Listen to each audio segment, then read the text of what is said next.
युद्ध करो। हाँ भैया, का बात हुई गई तुझसे हम कौन हंसो ने भैया, कौन अपराध कोई देर का है उसका हमारे पर मार आके कड़े बड़ी कर रहे हो। का बात है बताओ, कैसे हो बताओ। हाल चाल मत पूछो, हाँ युद्ध करो। ये सौगिराम का लड़का हमसे युद्ध करेगा। आप ही कौन बहुत बड़े हैं। हमारी लंबाई चौड़ी घट गई है, चलते चलते दवा चालू किए हैं खाने लंबाई वाली ऑनलाइन बुक करे थे। सुनो, ये 1 रुपया लो और जाओ टाफी खा लो। तुमको हम बच्चों से युद्ध नहीं, हम टाफी नहीं खाते हैं। हम बच्चों से युद्ध नहीं लड़ते, जाओ छोड़ दिया। लेकिन हम लड़ते हैं। तुम लड़ते हो? हाँ। लगता है हमको भी मारता है। अगर हम कर गए भैया तब तो जानो ये पृथ्वी का पहाड़ धरती ढकेल गया। क्या भैया, चलो लड़ाई करो क्या हमसे, चलो लड़ाई चालू।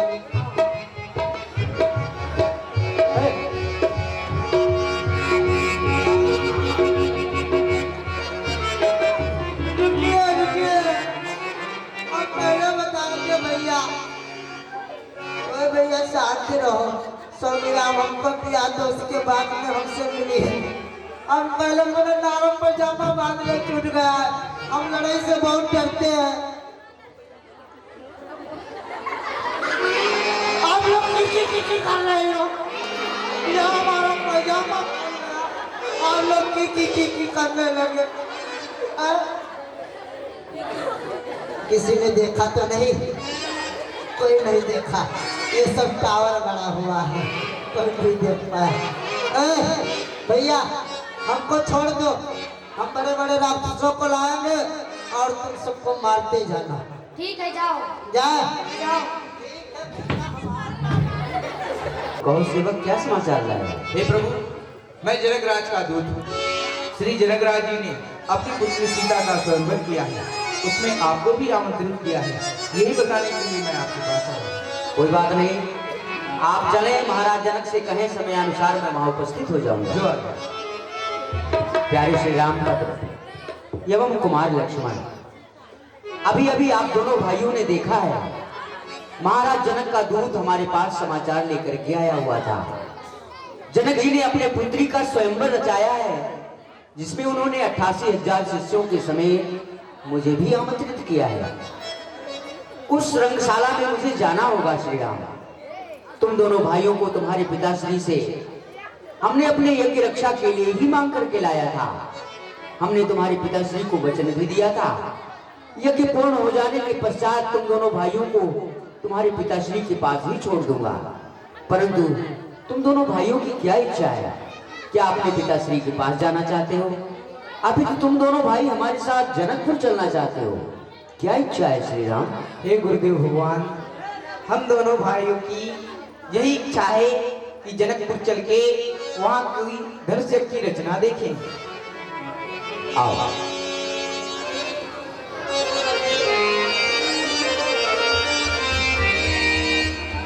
देख मगमाही खाम जीव जंत कहनाई, पूछा शिला प्रभु देखी, पूछा शिला प्रभु देखी। हे गुरुदेव भगवान, यह वीरान रूपी जंगल में यह शिला किसकी है गुरुदेव भगवान? प्यारे श्री राम भद्र, ये जो वीरान स्थल आप देख रहे हो, ये स्थल कोई साधारण स्थल नहीं है श्री राम। ये महात्मा गौतम ऋषि जिनकी तपोस्थली है। ये जो आज वीरान दिखाई दे रहा है, इसका कारण मैं आपको कह करके सुनाता हूँ श्री राम। ये सामने जो आप मनुष्याकार शिला देख रहे हैं, ये मनुष्याकार शिला कोई साधारण शिला नहीं है। ये गौतम ऋषि की पत्नी अहिल्या है। श्री राम, एक समय की बात है, महर्षि गौतम का पूरा परिवार, हंसता खेलता हुआ फलता फूलता हुआ परिवार, परंतु उनके परिवार को ग्रह लग गया श्री राम। देवराजेंद्र अपने दरबार में बैठा हुआ था। उसके हृदय में वासना उत्पन्न होने लगी। श्री राम, देवराज इंद्र ने समस्त देवगणों से प्रश्न करना प्रारंभ किया। बताओ देवगणों, मृत्युलोक में सबसे सुंदर रमणी कौन सी है? श्री राम, इसका उत्तर कोई देवता नहीं दे सके। उन्होंने ये प्रश्न सूर्यदेव से किया। सूर्यदेव, तुम समग्र पृथ्वी की परिक्रमा नित्य प्रति किया करते हो, तुम ही बताओ मृत्युलोक में सबसे सुंदर स्त्री कौन सी है? श्री राम, सूर्यदेव ने कहा कि मेरे तेज के समक्ष, मेरे प्रखर तेज के समक्ष कोई भी सुंदर स्त्रियां, कोमल स्त्रियां नहीं आती हैं, इसलिए इस प्रश्न का उत्तर चंद्रदेव ही दे सकते हैं। श्री राम, यही प्रश्न देवराज इंद्र ने चंद्रदेव से भी किया। बताओ चंद्रदेव, मृत्युलोक में सबसे सुंदर स्त्री कौन सी है?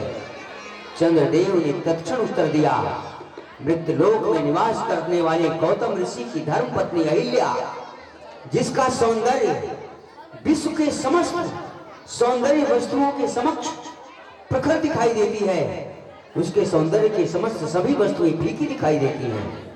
श्री राम, तत्क्षण देवराज इंद्र ने चंद्रदेव को अपने साथ लिया और गौतम ऋषि के आश्रम पर पहुंच गया।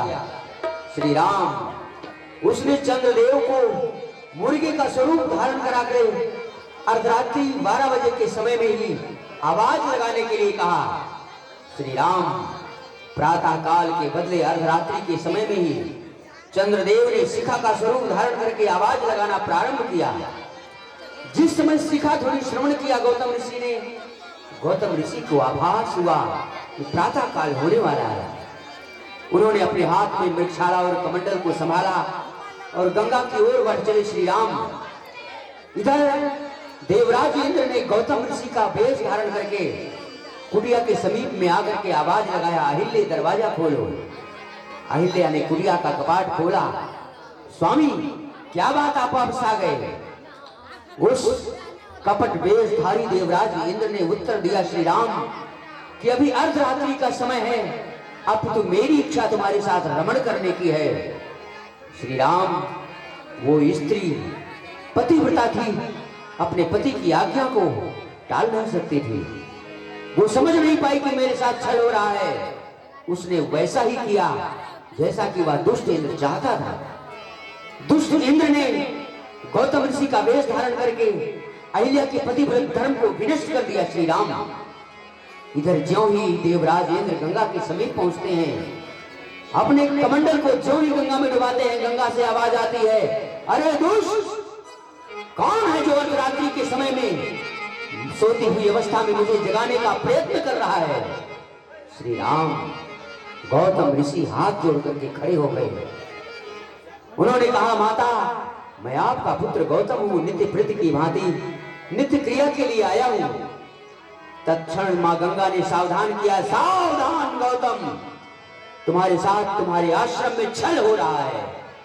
श्री राम, छल रूपी शब्द को सुनते ही महात्मा क्रोध में भर गए। उन्होंने अपने हाथ में मृगशाला और कमंडल को उठाया और आश्रम की ओर बढ़े। श्री राम, जैसे ही गौतम ऋषि आश्रम के समीप आते हैं, उन्होंने देखा कि चंद्रमा, जो कि शिखा का स्वरूप धारण करके बैठा हुआ है, श्री राम, उन्होंने अपने मृगशाले का प्रहार चंद्रदेव के ऊपर किया, जिसका दाग आज भी दिखाई देता है। श्री राम, पुनः उन्होंने आवाज लगाना प्रारंभ किया, अहिल्य दरवाजा खोलो, अहिल्य दरवाजा खोलो। अहिल्या विचार करने लगी कि एक पति मेरे समेत मेरे साथ में और दूसरा कुटिया के बाहर, ये क्या हो रहा है? श्री राम, अहिल्या समझ गई कि मेरे साथ अवश्य ही छल हो रहा है। अहिल्या ने कहा, मेरे साथ छल करने वाले दुष्ट, तुम अपने स्वरूप में आओ, अन्यथा मैं तुम्हें श्राप दे दूंगी। देवराज इंद्र अपने स्वरूप में परिवर्तित होकर के अहिल्या के आगे हाथ जोड़ करके खड़ा हो गया, क्षमा याचना करने लगा। श्री राम, स्त्रियों का हृदय कोमल हुआ करता है, दयावान हुआ करती हैं स्त्रियां। अहिल्या को दया आ गई। अहिल्या ने देवराज इंद्र को छुपने का स्थान दे दिया और पुनः कुटिया के कपाट को खोला। कुटिया के कपाट को खोलते ही महर्षि ने पूछा कि बताओ, कुटिया का कपाट खोलने में इतना विलंब क्यों हुआ? श्री राम, अहिल्या कोई उत्तर न दे सकी।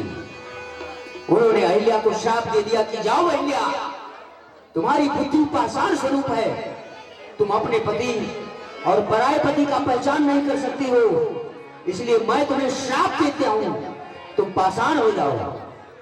श्री राम, उन्होंने अपनी पुत्री को बुलाया। अंजना, बताओ तुम्हारी माता ने कुटिया का कपाट खोलने में इतना विलंब क्यों किया? श्री राम, कोई भी पुत्री अपने माता के अवगुण को कैसे बता सकती थी? वो निरुत्तर रही। उसके उत्तर ना देने से क्रोध में आकर के महर्षि ने पुत्री अंजना को श्राप दे दिया। जाओ अंजना, तुमने अपने पिता के साथ कपट किया है, अपनी माता के अवगुणों को छुपाने का प्रयत्न किया है, इसलिए मैं तुम्हें श्राप देता हूं, तुम्हें कुंवारी अवस्था में पुत्र की प्राप्ति होगी। उन्होंने अपने पुत्र सदानंद को बुलाया। सदानंद, बताओ तुम्हारी माता ने कुटिया का कपाट खोलने में इतना विलंब क्यों किया?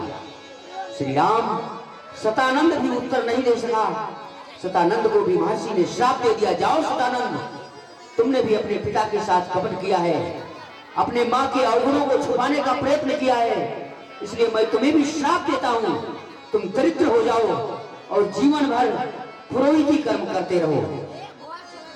उन्होंने देवराज इंद्र को भी श्राप दिया कि जाओ देवराज इंद्र, तुमने एक भक्त के लिए हमारे हजारों वर्ष की हुई तपस्या को विनष्ट किया है, इसलिए मैं तुम्हें भी श्राप देता हूं, तुम्हारे शरीर में सहस्रों भगाकार छिद्र हो जाएं। श्री राम, सभी के सभी हाथ जोड़ करके महर्षि श्री के चरणों में निवेदन करने लगे, क्षमा याचना करने लगे। ऋषियों का हृदय मक्खन की भांति कोमल हुआ करता है। ऋषि को दया आ गई। उन्होंने सबको उद्धार का मार्ग बताया। श्री राम, उन्होंने देवराज इंद्र को भी उद्धार का मार्ग बताया कि जाओ देवराज इंद्र, तुम्हारे शरीर में सहस्रों भगाकार छिद्र अवश्य होंगे, परंतु जिस समय तुम श्री सीताराम जी के दूल्हा और दुल्हन स्वरूप का दर्शन करोगे, उस समय तुम्हारे सहस्रों भगाकार छिद्र सहस्त्र नेत्र के रूप में परिवर्तित हो जाएंगे। पुत्री अंजना को भी आशीर्वाद दिया कि जाओ अंजना, तुम्हें कुंवारी अवस्था में पुत्र अवश्य उत्पन्न होगा, परंतु वह पुत्र भगवान का इतना बड़ा भक्त होगा जिसकी भक्ति से, जिसके यश से लोग तुम्हारी भी पूजा करेंगे।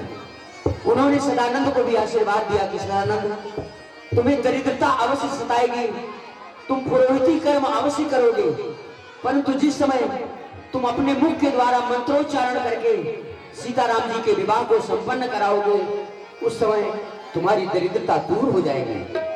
उन्होंने अहिल्या को आशीर्वाद दिया कि अहिल्या, जिस समय श्री राम इस मार्ग से आएंगे, उनके चरणों के रज लगने से तुम्हारा उद्धार हो जाएगा, तुम अपने स्वरूप में आकर के पति लोक को प्राप्त करोगी।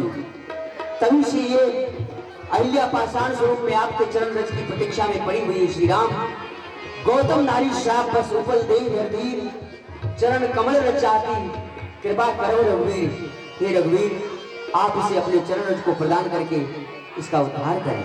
हे गुरुदेव भगवान, या तो ब्राह्मणी है, हम इसके ऊपर अपनी चरण रज का प्रहार कैसे करें? प्यारे श्री राम, ऐसा आप क्यों नहीं कहोगे? क्योंकि आपको लोग मर्यादा पुरुषोत्तम कहते हैं।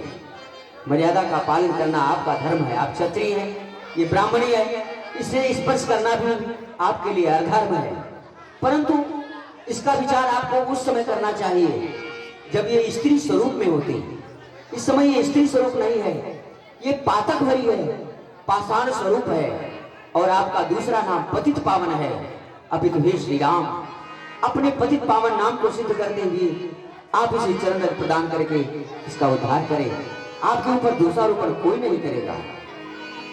परसद पद पावन सुख न सावन, तप पूज रही देखत रघुनायक, जन सुखदायक सन्मुख होई कर जोड़ कहे, मैं नारी अपावन प्रभु जग पावन, रावण जन सुखदाई, अति सर्वण मांगे चरणन लागे, जुगल नयन प्रचार भये।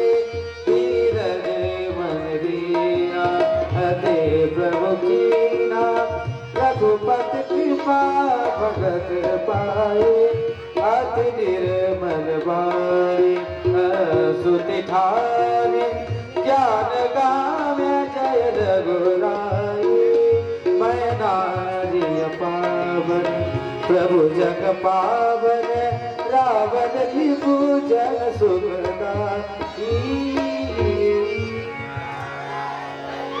धन्य हो प्रभु, आपने उद्धार कर दिया। धन्य हो प्रभु, आप जानते हैं प्रभु, मैं अपने स्वामी के कारण मैं यहाँ पत्थर की शिला बनी चुकी थी। अब स्वामी मुझे आज्ञा दे प्रभु,